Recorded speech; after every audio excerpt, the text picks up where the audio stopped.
এটা হচ্ছে কাটরা মসজিদ। মুর্শিদ আলী কুলি খান 1717 খ্রিস্টাব্দে তার রাজধানী ঢাকা থেকে মুর্শিদাবাদে স্থানান্তরিত করেন। তার নাম অনুসারে এই জায়গার নামকরণ করা হয় মুর্শিদাবাদ। মুর্শিদাবাদে অবস্থিত এই কাটরা মসজিদ, কাটরা মসজিদের পাশেই একটা বাজার ছিল। কাটরা অর্থ বাজার, তাই এই মসজিদটিকে কাটরা মসজিদ বা বাজার মসজিদ বলা হয়। এই কাটরা মসজিদটি 1723 থেকে 24 খ্রিস্টাব্দের মধ্যে নির্মাণ করা হয়।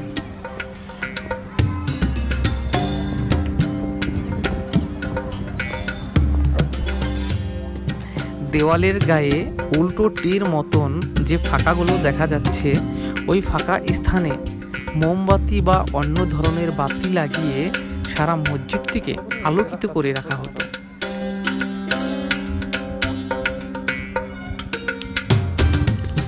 কাটরা মসজিদের সবচাইতে বিস্ময়কর জিনিসটি হলো মুর্শিদ আলী কুলি খানের কবরস্থান বা সমাধি।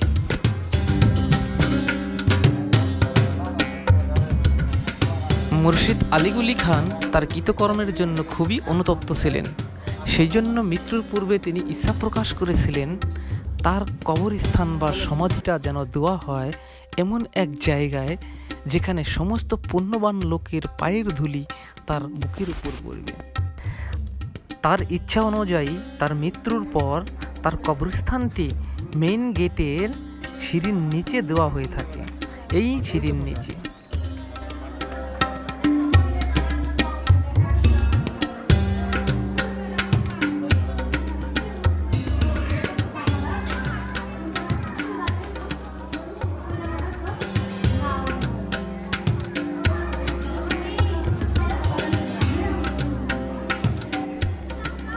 এই মসজিদটিতে একসাথে 2000 জন লোক নামাজ পড়তে পারতেন।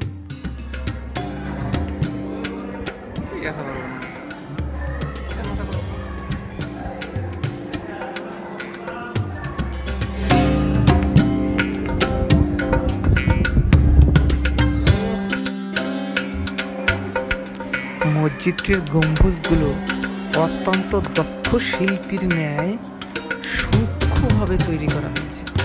আপনারা দেখতে পারবেন এই গম্বুজে কোনো ধরনের কোনো রড বা লোহা ব্যবহার করা হয়নি। একটি ইটের উপরে একটি ইট দিয়ে অত্যন্ত সুকৌশলে গম্বুজগুলো তৈরি করা হয়েছে। 5টি গম্বুজের 3টি গম্বুজ ইতিমধ্যে ধ্বংস হয়ে গেছে, এখন শুধুমাত্র 2টি গম্বুজ টিকে আছে।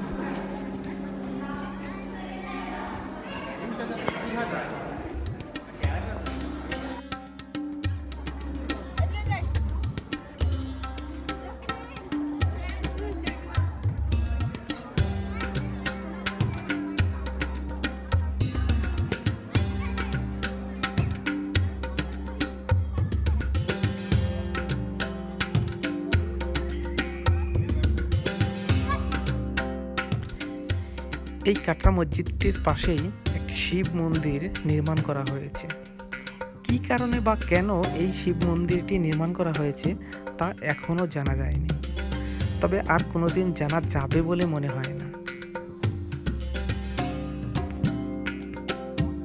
অনেকেই মনে করেন মুর্শিদ আলী কুলি খান ছিলেন একজন হিন্দু ব্রাহ্মণ ঘরের সন্তান, তাই তিনি পরবর্তীতে মসজিদটির পাশে একটি শিব মন্দির নির্মাণ করেছিলেন বলে অনেকেই মনে করেন।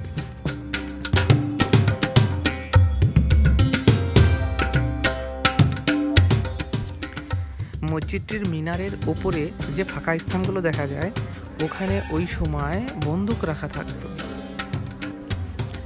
দেওয়ালের গায়ে চতুর্ভুজের মতো যে খোপ খোপ আছে, সেই সময় ওই সব স্থানে বিভিন্ন ধরনের কাঁচ লাগানো থাকত, যাতে জ্যোৎস্নার রাতে জ্যোৎস্নার আলো ওই কাচের ওপর পড়ে সারা মসজিদটি আলোকিত হয়।